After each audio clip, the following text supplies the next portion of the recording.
Hi everyone, today I'm going to be showing you how to crochet this neck warmer. It's an extra long neck warmer. It gives that really nice like ruched bunch look. It's it's a nice soft yarn, really cozy, drapes really nicely.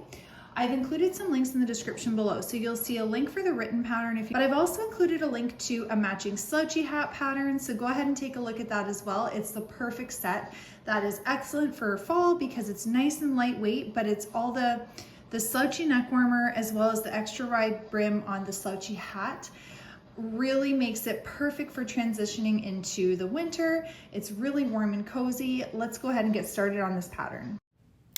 The yarn that we're going to be using for this project is Caron Simply Soft. I'm using a soft pink and a 5mm crochet hook.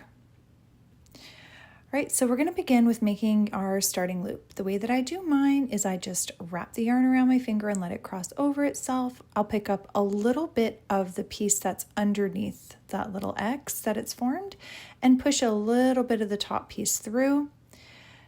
Give that a pull to reveal a loop and go ahead and get that onto your hook. Now we're going to begin with making a chain of 50.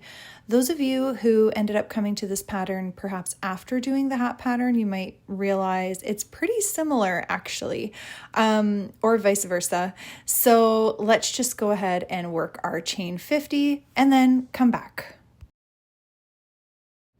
All right, so now that you finished your starting chain, we're going to go into the second chain from the hook with a half double crochet stitch.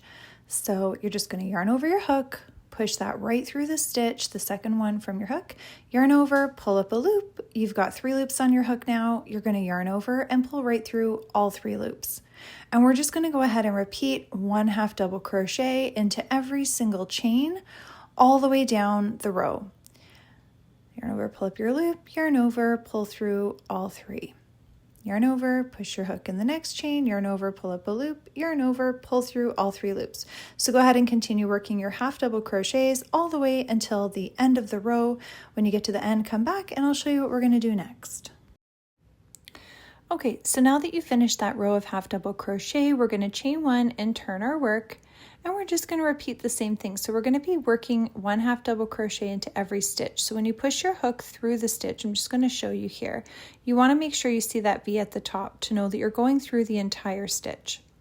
So let's just go ahead and continue on working our half double crochet stitches, just like we did in the starting chain, but now from this point on, we'll be working 1 half double crochet into every single stitch all the way down.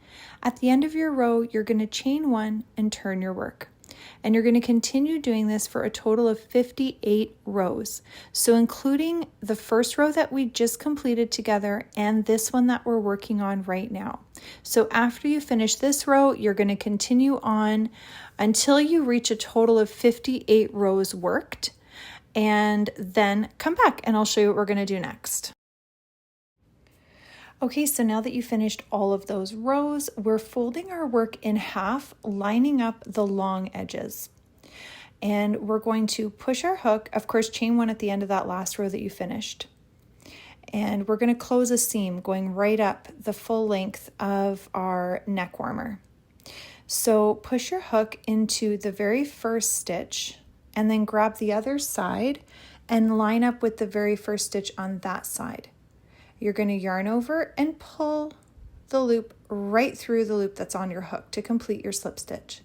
And that's it. You're just going to go ahead and continue on working slip stitches into every single stitch, being sure to work through both sides, lining up evenly, and work your slip stitches all the way up until you get to the end of your row and then come back.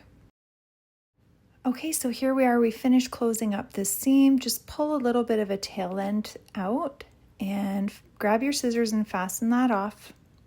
And we're just going to grab our yarn needle. We'll pull the rest of that little tail end through. Grab your yarn needle or tapestry needle and go ahead and thread your yarn into it. And we're going to hide our tail ends just by weaving them in and out of some of the stitches on the inside of our work. So remember that right now your work is inside out. So it's the perfect opportunity to go ahead and clean up any of the loose tail ends that you have throughout your project. No rhyme or reason to it, just weave those tail ends in and out of some of the stitches on the inside of your work just to hide and secure.